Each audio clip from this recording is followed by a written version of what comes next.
Polska jest największym eksporterem pieczarek na świecie. Co trzecia pieczarka w światowym handlu pochodzi z Polski. Polacy to absolutny światowy top, jeżeli chodzi o rekordy w układaniu kostki Rubika. 9-letni Theodor Zajder ułożył kostkę Rubika 3×3×3 w 2,76 sekundy, co nie dość, że jest rekordem świata, to jeszcze pierwszym wynikiem w historii poniżej 3 sekund. Poza tym Polacy trzymają rekordy czasowe w kostce 2×2×2, a także kilka rekordów w układaniu kostki Rubika z zamkniętymi oczami. Wilfredo Leon, reprezentujący Polskę, jest autorem najszybszego serwisu w historii siatkówki – 138 km/h. Maria Skłodowska-Curie była pierwszą kobietą w historii, która zdobyła Nagrodę Nobla i do dziś pozostaje jedyną osobą, która otrzymała Nobla w dwóch różnych dziedzinach nauk przyrodniczych – fizyce i chemii. Zamek w Malborku to największy zamek ceglany na świecie – 21 hektarów powierzchni. Siedziba krzyżacka wybudowana w XIII wieku do dziś robi wrażenie na każdym, kto ją odwiedzi. Mariusz Pudzianowski jest 5-krotnym mistrzem świata strongman. To absolutny rekord w historii tych zawodów, którego nikt do tej pory nie pobił. Pudzian wygrywał w 2002, 2003, 2005, 2007 i 2008 roku. Skromny chłopak z Białej Rawskiej całkowicie zdominował świat strongman. Polska górą! Polska górą! W Polsce żyje najwięcej bocianów białych na świecie. Co czwarty bocian na ziemi to Polak. U nas traktujemy je już jak coś zwykłego, ale na świecie te wspaniałe zwierzęta robią ogromne wrażenie i co ważniejsze, w wielu częściach świata ptak ten kojarzony jest właśnie z naszą ojczyzną. Christian Herba jest rekordzistą Guinnessa w ilości schodów pokonanych na rowerze bez dotykania ścian. W 2024 roku pobił swój własny rekord i wjechał po 3139 schodach w wieżowcu Tajpej 101 na Tajwanie. Polska jest największym eksporterem mrożonych owoców na świecie. Maliny, truskawki, porzeczki czy wiśnie. Jeżeli jesz mrożone owoce gdziekolwiek od Tokio po Toronto, jest spora szansa, że wyrosły one na naszym polskim polu. Anita Włodarczyk nosi miano najlepszej miotaczki młota w historii. To do niej należy rekord świata, czyli 82 metry i 98 cm. Żadna kobieta nie rzuciła dalej. Dodatkowo Anita jest 3-krotną mistrzynią olimpijską, 3-krotną mistrzynią świata i 4-krotną mistrzynią Europy. Co za kobieta!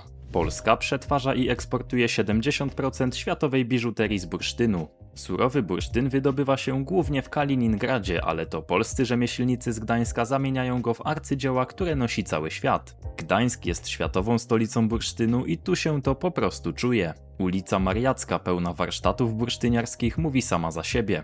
Ponad 7 000 Polaków zostało odznaczonych tytułem Sprawiedliwych wśród Narodów Świata za ratowanie Żydów podczas Holokaustu. To największa liczba ze wszystkich krajów na świecie. Żaden inny naród nawet się nie zbliżył do tej liczby. A przecież te 7 000 to tylko ci, którzy zostali oficjalnie uhonorowani. Robert Lewandowski jest autorem 41 goli w jednym sezonie Bundesligi. Pobił rekord Gerda Müllera, który wydawał się nie do ruszenia przez prawie pół wieku. Wcześniej w meczu z Wolfsburgiem strzelił 5 bramek w 9 minut, za co dostał od razu 4 wpisy do Księgi Rekordów Guinnessa. Najszybszy hat-trick, najszybsze 4 gole, najszybsze 5 goli i najwięcej goli z ławki rezerwowych w jednym meczu. Robert Lewandowski jest też najbardziej popularnym Polakiem na świecie. Nawet w największej dziurze w Afryce, gdy powiesz Poland, od razu od tubylców usłyszysz Lewandowski. Mam wrażenie, że my jako Polacy za mało doceniamy tego gościa, a naprawdę zasługuje na szacunek. Białowieża może pochwalić się największą wolnożyjącą populacją żubrów na świecie. Żyje ich tam około 1000. Ogólnie w Polsce żyje 1/4 światowej populacji tego zwierzęcia. Podobną liczbą może pochwalić się Białoruś i Rosja. Jednak to Polacy z dumą mogą stwierdzić, że uratowali żubry od wyginięcia. W latach 20. XX wieku żubr był praktycznie wymarły. To właśnie Polacy rozpoczęli program hodowlany w Białowieży, bez którego gatunek mógłby nie przetrwać. Zostając w Białowieży, jest to najlepiej zachowany nizinny las pierwotny na świecie. Unikatowy ekosystem, który w niemal niezmienionej formie przetrwał tysiące lat. Jeżeli jeszcze go nie odwiedziliście, serdecznie wam polecam. Drzewa mające po 500 lat, martwe drewno leżące tam od stuleci i ekosystem wyglądający dokładnie tak, jak wyglądały lasy w Europie tysiące lat temu. Przed kolejnymi faktami będę wdzięczny za podbicie materiału i zostawienie łapki w górę, jeżeli ci się podoba. Z góry dzięki. Robert Korzeniowski jest najlepszym chodziarzem w historii tego sportu. Polak zdobył 4 złote medale olimpijskie, co jak dotąd nie udało się jeszcze nikomu innemu. Musisz przyznać, że ten sport jest trochę dziwny. Dlaczego oni nie mogą biec? To tak jakby ktoś wymyślił boks, ale tylko na lekkie uderzenia. Ale no cóż, może za bardzo się czepiam. Taka dyscyplina istnieje, a Polak jest jej największą legendą. To powód do dumy. Polska jest największym eksporterem koncentratu jabłkowego na świecie. Kiedy pijesz sok jabłkowy gdzieś w Japonii, Brazylii czy Stanach Zjednoczonych, istnieje spora szansa, że został stworzony z jabłek, które urosły gdzieś na Mazowszu. Marek Kamiński jest pierwszą osobą na świecie, która samotnie i bez wsparcia logistycznego dotarła na oba bieguny. Biegun północny zdobył w maju 1995, a południowy w grudniu tego samego roku. Bez zrzutów zaopatrzenia i bez psich zaprzęgów. Tylko praca nóg, narty i polska upartość. Wiedźmin 3 w momencie premiery był najczęściej nagradzaną grą w historii. Ponad 800 nagród. Gra oparta na książkach Sapkowskiego podbiła cały świat i udowodniła, że polska kultura potrafi tworzyć produkty rozrywkowe na najwyższym globalnym poziomie. Liczymy, że 4 powtórzy wynik swojego poprzednika. Zostając przy technologii, najlepiej wyceniana obecnie polska prywatna spółka nazywa się Eleven Labs. Jest to startup zajmujący się zamienianiem tekstu na mowę i klonowaniem głosów, wykorzystując do tego sztuczną inteligencję. I trzeba uczciwie przyznać, że na rynku generatywnych głosów AI Eleven Labs to aktualnie światowy lider. Żadne inne narzędzie na świecie nie posiada tak złożonej i jakościowej oferty. Rekordy Guinnessa w długości czasu kontaktu ciała z lodem należą do Polaków, zarówno u mężczyzn jak i kobiet. Maria Bodaj wytrzymała 3 godziny 33 minuty i 33 sekundy. Krzysztof Gajewski ponad 3 godziny i 11 minut. Do tego Zbigniew Falkowski pokonał legendarnego Holendra Wima Hofa, który uchodził za niezwyciężonego. Polacy po prostu zdominowali lodowe rekordy świata. Kopalnia soli w Wieliczce działa od XIII wieku i została wpisana na pierwszą w historii listę UNESCO. Pierwszą to znaczy, że kiedy UNESCO w 1978 roku tworzyło listę światowego dziedzictwa, Wieliczka była jednym z pierwszych 12 miejsc na całej planecie, które na nią trafiły, obok Yellowstone, Wysp Galapagos czy katedry w Aquisgranie. Polska ma największą liczbę kościołów na mieszkańca wśród dużych krajów świata. To fakt, który nikogo w Polsce nie zdziwi. Wystarczy pojechać na dowolną wieś. Zresztą wystarczy pojechać gdziekolwiek. Wracając do polskich siłaczy, Aneta Florczyk posiada 4 tytuły najsilniejszej kobiety świata, które zdobyła w 2003, 2005, 2006 i 2008 roku. Do tego w Madrycie ustanowiła rekord Guinnessa, podnosząc i rzucając 12 osób w ciągu 2 minut. Polska jest największym producentem czarnych porzeczek na świecie. Razem z zamrożonymi owocami i koncentratem jabłkowym tworzymy owocowe imperium, o którym świat pewnie nie do końca wie, ale codziennie z niego korzysta. Wanda Rutkiewicz była pierwszą kobietą na świecie, która zdobyła K2, uznawaną za najniebezpieczniejszą górę na Ziemi. Zrobiła to w 1986 roku bez wspomagania tlenem. Wcześniej jako pierwsza Europejka i pierwsza Polka weszła na Mount Everest. Co ciekawe, weszła na szczyt dokładnie tego samego dnia, w którym Karol Wojtyła został papieżem. Gdy się potem spotkali, Jan Paweł II powiedział do niej: Pan Bóg chciał, żebyśmy tego samego dnia wznieśli się tak wysoko. Polacy pobili rekord Guinnessa w najdłuższym meczu rugby na wózkach inwalidzkich na świecie. Mecz trwał 25 godzin i 1 minutę i pobił poprzedni rekord należący do Brytyjczyków aż dwukrotnie. Wydarzenie odbyło się w Pniewach. Nie wiem jak ty, ale bardzo chciałbym to zobaczyć na żywo. Polska jest najbardziej lubianym krajem na świecie, przynajmniej według Czechów. 81% z nich uważa nas za swoich sojuszników, a żaden z uczestniczących w badaniu nie uznał nas za wrogów. Jeżeli chcesz dowiedzieć się więcej na temat czeskiej miłości do Polaków, odsyłam cię do jednego z filmów na moim kanale.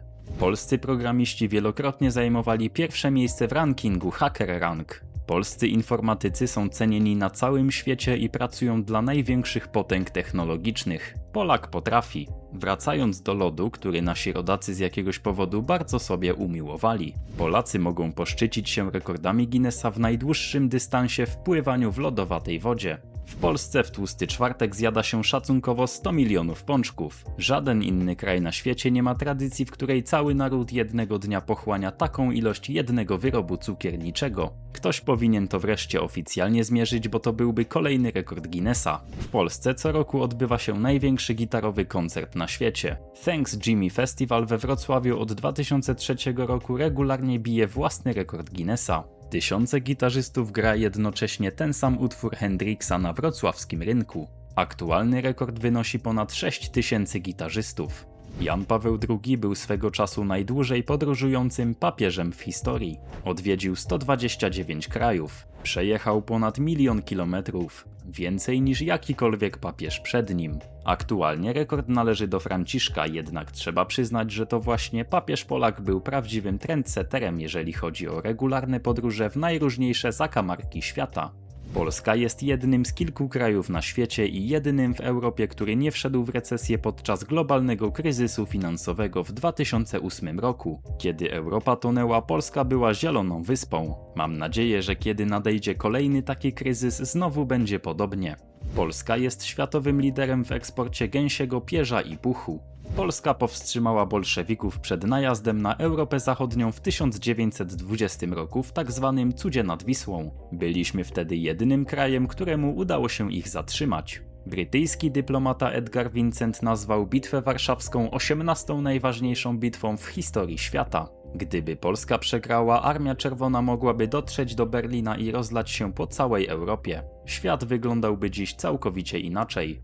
Polska ma najlepszą ligę żużlową na świecie. To właśnie tutaj jeżdżą najlepsi zawodnicy z całego globu. Nasi reprezentanci jak Bartosz Zmarzlik czy Tomasz Gollob zdobywali tytuły mistrza świata, a Polska należy do krajów z największą liczbą takich tytułów w historii tego sportu. Największa piramida z kapsli na świecie została zbudowana w Polsce. 12 uczniów z Krasnego Stawu ułożyło konstrukcję z ponad 308 000 kapsli. Kolejny rekord Guinnessa. Polska jest największym eksporterem okien w Europie i jednym z największych na świecie. Polska szkoła plakatu z XX wieku jest uznawana za jedną z, o ile nie najlepszą na świecie. W czasach, gdy reszta świata traktowała plakat jako prostą reklamę, polscy artyści zamienili go w formę sztuki. Henryk Tomaszewski, Jan Lenica, Roman Cieślewicz. Ich prace wiszą w muzeach na całym świecie. Do dziś w podręcznikach grafiki na najlepszych uczelniach artystycznych polski plakat ma osobny rozdział. Konfederacja Warszawska z 1573 roku to pierwszy w Europie tak szeroki akt tolerancji religijnej. Kiedy w zachodniej Europie palono ludzi na stosach za wyznawanie niewłaściwej wiary, polska szlachta uchwaliła prawo gwarantujące pokój między wyznaniami. Dokument został wpisany na listę UNESCO Pamięć Świata. Polska była państwem bez stosów, zanim reszta Europy w ogóle zaczęła myśleć o tolerancji. Wracamy do dziwnych rekordów Guinnessa. Kamil Murański to rekordzista w najszybszym łącznym czasie ukończenia sapera na wszystkich 3 poziomach trudności – 38,893 sekundy. Konkurs chopinowski organizowany w Warszawie co 5 lat to jeden z najbardziej prestiżowych konkursów pianistycznych na świecie. Pianiści z każdego kontynentu marzą o tym, żeby zagrać w naszej stolicy. Zwycięstwo w konkursie to w świecie muzyki klasycznej odpowiednik zdobycia Oscara. Iga Świątek była najmłodszą liderką rankingu WTA od ponad dekady, obejmując pierwsze miejsce w wieku 20 lat. W 2022 ustanowiła serię 37 wygranych meczów z rzędu, najdłuższą serię w XXI wieku w kobiecym tenisie. Iga to jedna z najlepszych tenisistek swojego pokolenia. Życzymy jej, abyśmy za 10 lat mogli bezsprzecznie powiedzieć, że jest tą najlepszą. Rynek Główny w Krakowie to jeden z największych średniowiecznych placów na świecie. 200 na 200 metrów, wytyczony w 1257 roku i praktycznie niezmieniony od tego czasu. W 2005 roku Project for Public Spaces uznał go za najpiękniejszy plac na świecie. Zostając w Krakowie, to w styczniu 2026 roku przez kilka dni był najbardziej zanieczyszczonym miastem na świecie. No cóż, nie jest to powód do dumy, ale faktem jest, że krakowianie przez pewien czas byli na światowym topie. Sebastian Kawa to jeden z najwybitniejszych pilotów szybowcowych na świecie i wielokrotny mistrz świata. Polacy ustanawiali rekordy lotów szybowcowych na dystansie ponad 3000 km, wykorzystując wyłącznie prądy powietrzne. W tej ekstremalnej, choć trzeba przyznać dość niszowej dyscyplinie, Polska należy do absolutnej światowej czołówki. Husaria to jedna z najskuteczniejszych formacji kawaleryjskich w historii świata. Pod Kłuszynem w 1610 roku 2700 husarzy pokonało armię liczącą ponad 35 000 żołnierzy. Wielu historyków twierdzi, że husaria nie była jedną tylko najlepszą kawalerią w historii. A ty co sądzisz? Wrocławskie krasnale to ponad 300 małych brązowych rzeźb rozsianych po całym mieście. Największa taka kolekcja w przestrzeni miejskiej na świecie. Polska jest największym producentem mebli, jabłek, autobusów elektrycznych i największym eksporterem drobiu w Unii Europejskiej. Jeżeli udało Ci się obejrzeć do końca, zostaw komentarz o treści Polska, a przypnę Ci serduszko.